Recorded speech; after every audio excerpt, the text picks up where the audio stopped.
on a l'honneur d'accueillir Géraldine Idapunza. Peux-tu te présenter en quelques mots?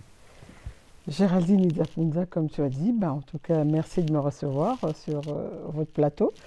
Donc, je suis Géraldine, écrivaine, responsable budgétaire dans un hôpital, et puis en même temps maman et grand-mère. Voilà, si ça peut se résumer ainsi. Tu nous as ramené un petit exemplaire de mon dernier livre, c'est ça. Sacrifié. Ok. Et du coup, aux éditions L'Harmattan. L'Harmattan, c'est ça. Tu peux nous en parler un petit peu? Sacrifié, donc c'est mon troisième livre que j'ai sorti donc aux éditions L'Harmattan en juin de l'année dernière. Donc on a eu l'occasion de faire 2 dédicaces. D'ailleurs, Bambine était là, même si Modibo nous avait fait faux bon d'ailleurs. N'est-ce pas? Mais voilà, donc Sacrifié, c'est mon histoire en fait. C'est l'histoire de plusieurs petites filles africaines qui peuvent se retrouver à travers mon histoire, parce que dans cet ouvrage, je parle de ma scolarité, mais c'est surtout, je mets en parallèle celle de mes 3 filles, Dominique, Marie-Pierre et Christelle. Et quand Christelle a fini ses études, je me suis rappelé que moi aussi, j'étais partie à l'école un jour. Et donc, j'ai voulu mettre ça en parallèle. Voilà. Très beau livre que j'ai lu. Merci beaucoup. Et du coup, dans lequel, en fait, on se rend compte de l'importance de la famille, Exactement. de l'importance du cadre familial. C'est ça. Et justement, en fait, ce qui est intéressant derrière cette autobiographie, c'est qu'il y a en fait ce parallèle entre ce que tu as vécu oui. en tant que jeune Enfant, fille, en voilà. tant que jeune femme, oui. et ce que tu as voulu apporter justement à tes filles, et ce que tu voulais qu'elles ne vivent pas en fait de leur côté. Exactement, parce qu'effectivement, j'ai vécu une enfance un peu tumultueuse, si je puis dire. J'ai été baladée, si je puis dire, d'un endroit à un autre. Et je m'étais faite une promesse à l'âge de 13 ans en me disant, si un jour j'ai la chance de fonder une famille, je n'aimerais pas que mes enfants puissent vivre la même chose, parce que si moi j'ai réussi à m'en sortir, si jeune j'ai pu mettre en place une certaine résilience, je ne sais pas si mes filles pourront, alors, ou mes enfants, parce que je ne savais pas si j'allais avoir des filles ou des garçons, mais je m'étais dit, voilà, je ferai de sorte que mes enfants ne vivent pas la même chose, et que je puisse faire le nécessaire pour qu'elles aillent au bout, non seulement de leurs études, mais surtout qu'elles puissent faire un choix qui leur corresponde. Voilà. Et ça leur a plutôt bien réussi.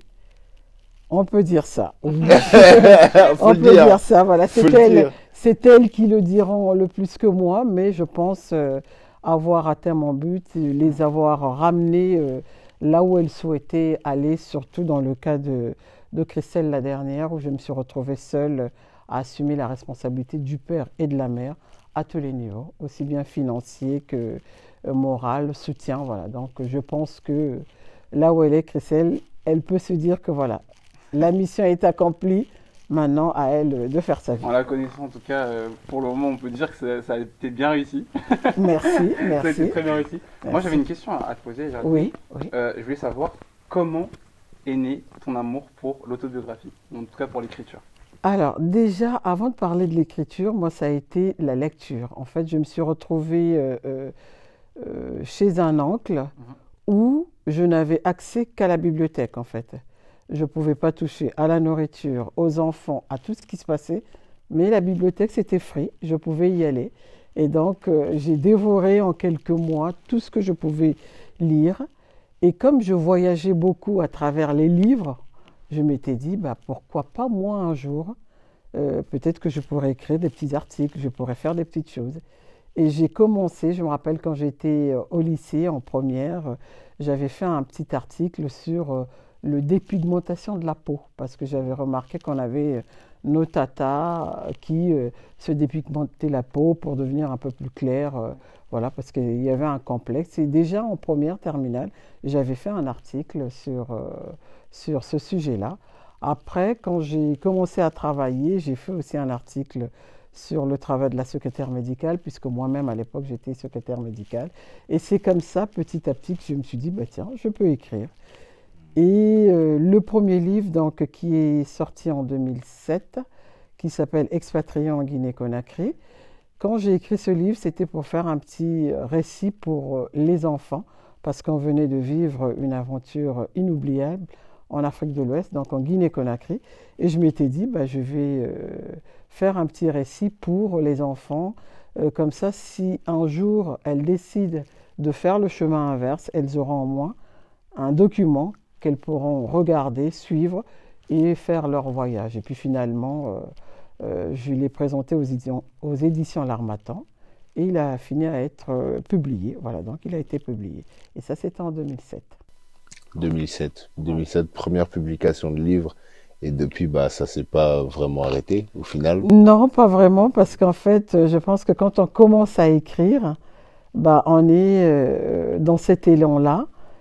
Il y a tellement de choses à raconter que pour ceux qui savent faire de la fiction, ça va être la fiction. Moi, aujourd'hui, j'en suis pas là. Je m'hasarderai peut-être un jour, mais pour l'instant, je préfère faire l'autobiographie. Et j'ai d'ailleurs en tête d'autres projets d'écriture. Et dans ton propos, il y a quand même une chose qui revient. Oui. C'est-à-dire que tu écris pour tes filles derrière, enfin, en quelque sorte. Est-ce qu'il y a cette envie d'écrire pour laisser une trace?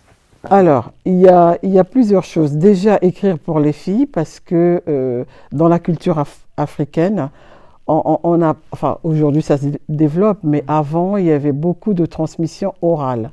Et donc, il n'y avait pas de traces. On pouvait dire, bon, moi, ma grand-mère, par exemple, elle ne m'a pas laissé d'écrit. Mon grand-père ne m'a pas laissé d'écrit. J'aurais bien voulu avoir un écrit, une trace. Et je pense que moi-même, indirectement, je suis partie de là. Je me suis rendu compte que quelque part, bah, mes propres enfants ne connaissent pas mon histoire. Elles l'ont découvert aussi à travers ce livre. Donc demain, si je ne suis plus là, au moins, à travers cet ouvrage, mes enfants, mes petits-enfants pourront dire que bah oui, maman, elle, c'était ça, grand-mère, c'était ça.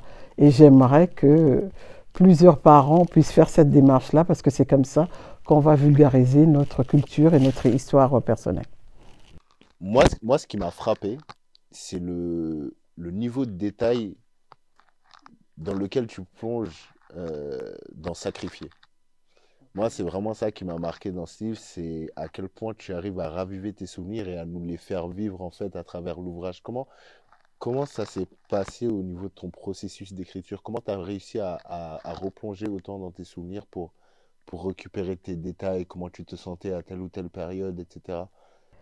Alors, déjà par rapport à l'écriture, j'ai été accompagnée par Aminata Tunkara, qui est une jeune dame qui travaille beaucoup sur l'écriture, qui accompagne les dames dans le cadre de l'associatif. Donc cette fille, quand elle est arrivée, c'est vrai que j'avais déjà mon projet. Elle a regardé, on a travaillé le style et elle m'a guidé un peu comment il fallait faire. Donc ça, c'est une première chose. La deuxième chose, c'est que, en fait, notre histoire est ancrée dans notre cerveau. Tous, autant que nous sommes, tout est dans la tête, il faut juste aller piocher. Je n'ai pas eu besoin de faire un plan, tout arrivait, tout est dans ma tête, je me rappelle très très bien le jour où mon père m'a amené à l'école primaire, ce qu'on a fait à l'école ce jour-là, mon père quand il est venu me chercher, mais vraiment il faut aller prendre, c'est quelque part dans le cerveau, on ouvre comme un livre, et on récupère tout. Donc c'est cette capacité-là, je pense que tous ont là. Et il n'y a pas mieux que de détailler pour que les gens puissent comprendre. Que ce soit Modibo ou toi, si vous mettez un jour à écrire, posez déjà le stylo, la feuille, commencez, tout va revenir. Il n'y a rien qui se perd. En fait, on occulte ce que l'on veut. Mais de la même manière qu'on occulte ce que l'on veut, bah, si on veut aller récupérer ce que l'on souhaite qu'il ressorte, eh ben ça va ressortir. Il n'y a pas de raison. Mais c'est vrai que c'est difficile parce qu'il faut revivre cette enfance difficile, alors que j'ai 57 ans aujourd'hui, donc je me replonge dans quelque chose que j'ai dû repousser pour pouvoir avancer. Et donc c'est assez difficile. Et pour vous faire une confidence, en fait, j'ai écrit ce livre-là en une nuit, en fait. J'ai commencé à 20h et j'ai fini à 2h, 3h du matin. Et le lendemain, je devais aller travailler parce que tout sortait. C'est comme une thérapie, il fallait que ça sorte, il fallait que ça sorte. Et c'était mal écrit, bien sûr, mais l'idée principale était là. Est-ce que c'est pas un peu traumatisant aussi de revivre une deuxième fois ces traumas qui sont écrits dans ce livre? Non, pas du tout, parce qu'en fait, avec la résilience, on est déjà passé à autre chose. D'ailleurs, on est capable d'en parler parce qu'on se sent forte, dans mon cas, pour pouvoir en parler. Si je n'étais pas prête, je ne l'écrirais pas. Je ne pense pas. Parce que c'est tout un travail sur soi que l'on fait pour pouvoir arriver à ça. Non, le trauma, il est derrière. C'est d'ailleurs, quelque part, je dirais, après le trauma, c'est la victoire en écrivant le livre. Sinon, peu de gens feront la démarche d'écrire parce qu'ils vont se dire, oh là là, on va découvrir qu'elle ne mangeait pas, qu'elle dormait par terre. Ok, c'est une vie. Moi, aujourd'hui, je ne dors pas par terre, donc je mange bien, donc il n'y a pas de souci à ce niveau-là, quoi. Voilà, c'est ça. Parce que oui, c'est se mettre quelque part dans une posture de vulnérabilité. C'est ça, c'est ça. Et quand ce trauma est encore présent, c'est... C'est difficile, mais pour moi, la vulnérabilité n'existe plus, en fait. Elle a fait partie de ma vie. Maintenant, c'est terminé, je suis passée à autre chose, et je pense même que je pourrais accompagner les gens qui ont vécu ce type de trauma pour pouvoir avancer. Il n'y a pas de raison. Moi, je dis toujours que c'est quand on est dans une tombe, au fond, qu'on ne peut plus rien faire. Mais tant qu'on est debout, tant qu'on est là, on avance. Hein. Les embûches, il y en aura toujours, mais on avancera. Il n'y a pas de raison.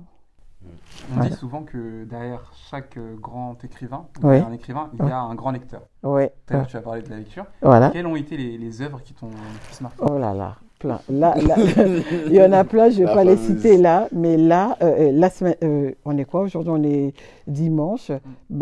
Vendredi, je venais de terminer le livre de Mabankou, l'un de ces derniers, Alain Mabankou, donc un écrivain congolais, africain connu, voilà, sur son dernier livre, Le commerce des allongés.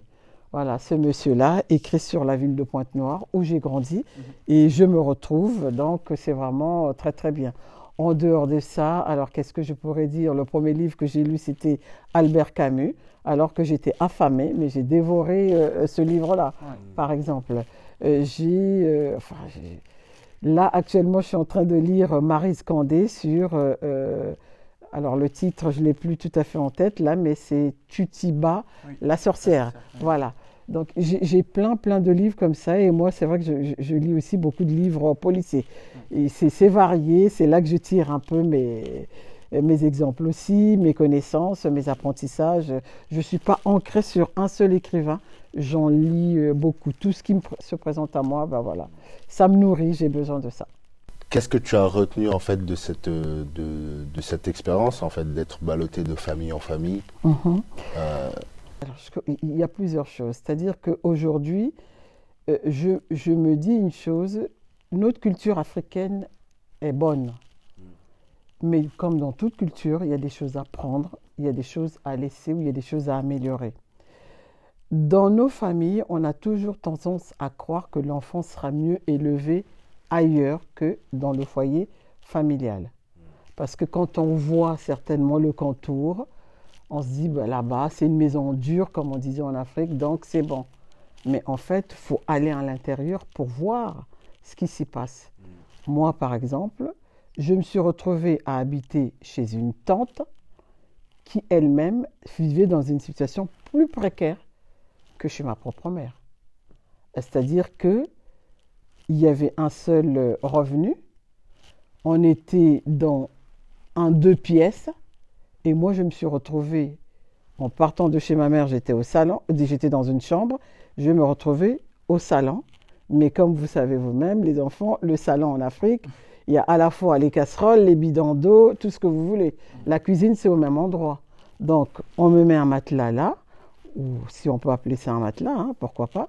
Et donc, je dors là. Quand il y a des fuites d'eau, des bidons, je les reçois. Les souris qui passent, ils passent sur moi. Les cafards, enfin, on se dit, je veux bien qu'on puisse se perpétrer la culture, la tradition. Mais encore, il faut voir. Est-ce que là, ça vaut le coup? Tout simplement parce que cette tante-là, elle-même avait été élevée par ma mère. Donc, il faut qu'elle rende l'ascenseur. Parce que c'est comme ça. Et après, je me retrouve chez un oncle Donc le petit frère de ma maman, c'est pas un cousin, mais le petit frère de ma mère, même père, même mère, mais dans la dame, donc ma tante, ne s'entend pas avec ma mère et on vient me mettre là. Cette dame-là, qu'est-ce qu'elle va faire? Si elle ne peut pas se venger de ma mère, elle va se venger de moi. Et donc, elle, que tu manges, que tu ne manges pas, c'est pas son problème. Donc imaginez, vous avez 12-13 ans, on vous met là, vous ne pouvez pas toucher aux enfants, donc vos petits frères, vos petits cousins. Vous ne pouvez pas demander à manger parce que la dame, vous n'existez pas. Je suis dans un petit 2-3 mètres carrés qui fait office de chambre. L'oncle, comme en Afrique, il ne demande pas à sa femme alors les enfants à manger ou ma nièce à manger. Non, parce que s'il demande, sa femme va l'accuser comme quoi il l'accuse de n'avoir pas donné à manger. Donc lui, il fait comme si tout se passe bien. Et quand il revient, il mange, il va faire sa sieste, il sort et ainsi de suite, il revient. Tout se passe comme ça. Donc heureusement qu'il y a les voisins à côté qui peuvent regarder et se rendre compte qu'elle va mourir celle-là parce qu'elle ne mange pas. On me voit dépérir. Voilà. Donc la culture, nos cultures sont bonnes, mais il faut peut-être les dépoussiérer un tout petit peu pour ne pas rentrer dans ce système où systématiquement, parce que la nièce ou la cousine a été élevée par une tante, qu'elle aussi, elle doit le faire. Elle doit le faire, peut-être, mais à condition qu'elle ait les moyens. En arrivant en France, moi, j'ai évité que mes enfants aillent ailleurs. Ils allaient ailleurs pour les colonies de vacances, mais ils doivent vivre dans le foyer. Justement, c'est une question que j'allais te poser. En voyant, en fait, en ayant vécu une vie aussi compliquée dans un ballottage constant, Ouais. Est-ce que tu n'avais pas aussi l'envie de surprotéger tes enfants? Quelque part, oui, et je l'ai fait. Ouais. Je l'ai fait parce que je sais que quand on recevait du monde à la maison, par exemple, surtout les hommes, moi je disais toujours à mes filles, quoi qu'il se passe, vous me dites. Et s'il y a une personne qui ne me paraissait pas très honnête, je mettais la petite dans la chambre à côté du lit conjugal parce que je n'avais pas confiance. Le fait qu'on soit ballotté comme ça, il y a des risques pour une jeune fille de 10 ans, 12 ans, 15 ans. Et les enfants n'osent pas toujours parler parce que c'est le tonton, c'est de la famille, et puis qui te dit qu'on va te croire. Donc moi, je préférais surprotéger les enfants et je ne suis pas mécontente de l'avoir fait. Voilà. À l'origine de cette situation, il y a ta maman. Oui, bien sûr. C'est elle qui t'a envoyé vers ta tante et puis s'en est suivi ces différents ballottements, enfin, tout ce que tu as vécu. Qu'est-ce que ça a donné au niveau de la relation avec...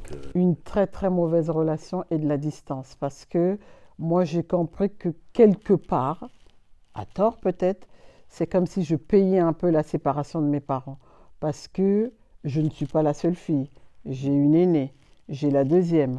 Moi, je ne suis qu'en 3e position. Et après, j'ai un petit frère qui venait après moi. Mais c'est moi qu'on déplaçait parce qu'effectivement, mon père n'était pas présent, mon père était ignoré. Et donc, c'était un peu... Moi, je l'ai pris comme ça. Parce que je me disais, bah, ok, moi, je vais chez la tante. Mais pourquoi mon aîné ou ma deuxième sœur ne va pas ailleurs? Et plus grave encore, le dernier déplacement... Ma mère m'envoie chez la personne que je détestais le plus au monde après elle. Et là, on se dit non, il y a quelque chose qui ne va pas. Le tonton chez qui on va me déposer, c'est le même tonton qui m'a sorti de la classe de 4e pour aller me mettre, donc 4e au collège, pour aller me mettre dans une école préparatoire paramédicale où je trouve des gens qui ont l'âge de mes tantes. Je n'ai que 13 ans, mais je sens que ce n'est pas normal. Il y a une question quand même qui est assez grave, on va dire, en Afrique. Oui. C'est la notion des aînés. Oui, parce que là, concrètement, il y a cette question-là, en fait. C'est ça. Tu arrives dans ça et tu dois bousculer un peu cette hiérarchie. C'est ça. Ça devait être très violent, quand même. On se dit, il y a quelque chose qui tourne pas rond. Parce que pourquoi pas les deux autres? Est-ce que leur père était plus influent? Ils étaient plus... voilà. Moi, j'ai pris ça pour une espèce de punition. C'est-à-dire que, moi, je ne sais pas comment ils se sont séparés. Je ne sais pas quelle était la cause, je ne cherche pas à savoir. Mais c'est comme si je devais payer ou je ne devais pas être là. Peut-être qu'en la voyant, je lui rappelais son homme et donc peut-être qu'il fallait m'éloigner de là. Ça reste des suppositions. Donc, mais la relation, c'est sûr qu'elle n'existe plus. Elle a existé avant la sortie, avant mes 18 ans, 20 ans, mais après, les choses ne se sont pas arrangées. Elle a complètement, elle n'existe pas et elle n'existera plus jamais. Donc c'est comme ça. Et à cet âge-là, c'était impossible de remettre en question cette autorité-là, le fait que... Ah ben non, on peut pas, on peut pas. Aussi, Personne, comme je le dis si bien dans mon livre, c'est que ma mère, c'était quelque part une personnalité dans sa famille. C'est la première fonctionnaire, c'est la première qui conduit une voiture, donc elle a les moyens. Et donc quand elle parle, quand elle donne des ordres, quand elle, voilà, tout le monde l'écoute. Donc toi, petite fille, tu vas aller dire là-bas, ben, on ne te croira pas. D'ailleurs, moi, je n'en parlais pas, sachant très bien qu'on va me renvoyer dans mes cordes en disant « mais de quoi tu parles? Elle ne peut pas faire ça ». Alors que c'est une réalité. Moi, je m'en suis sortie. Je ne sais pas comment j'ai fait en développant la résilience, comme le dit Boris Cyrulnik, un neuropsychiatre. Mais je ne pense pas que tout le monde s'en est sorti comme moi. Et on ne fait que éloigner l'enfant de sa mère, de son amour maternel, et ne lui demandez pas qu'elle ait de l'amour pour cette personne-là, qui l'éloigne. C'est pas possible.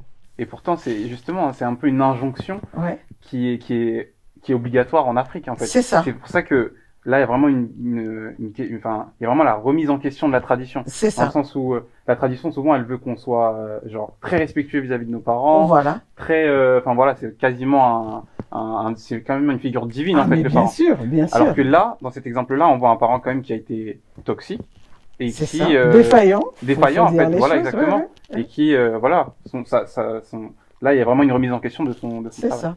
Et avec des raisons qui lui sont personnelles. Bien sûr, bien sûr. Mais en tant qu'enfant, nous, on ne peut pas le comprendre. Surtout, si j'étais fille unique, j'aurais compris. Mais on était 4. Pourquoi moi et pas les autres? Donc il y a une injustice. Ce qui m'interpelle dans tout ça, en fait, c'est que malgré ton passé, tu accordes beaucoup d'importance à la famille. La famille, c'est primordial. Parce que, si tu veux, j'ai dû la recomposer à ma manière. C'est-à-dire que ce dont j'ai été privé, j'ai voulu le construire moi-même. J'ai vécu avec le père de mes enfants pendant 26 ans. Bon, il s'avère que la vie, c'est ça. Le divorce existe, c'est un mot qui existe, donc il faut bien l'utiliser.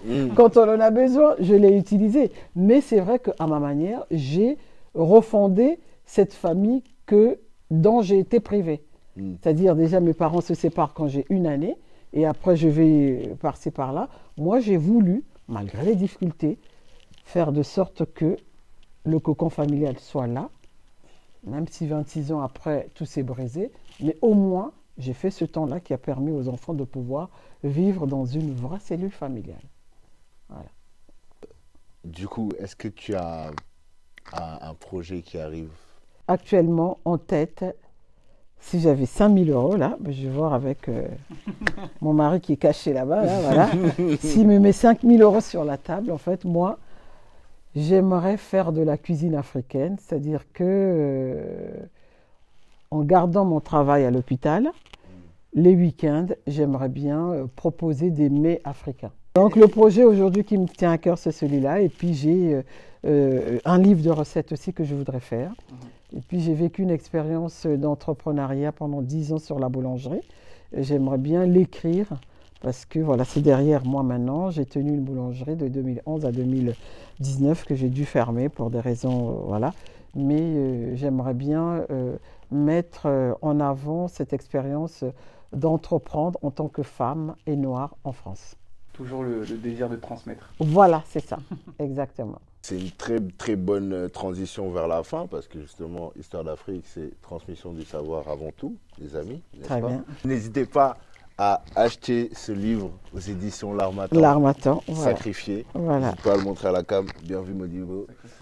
Merci encore à toi, Géraldine. De rien. En tout cas, bravo aux jeunes. Félicitations pour tout ce que vous faites.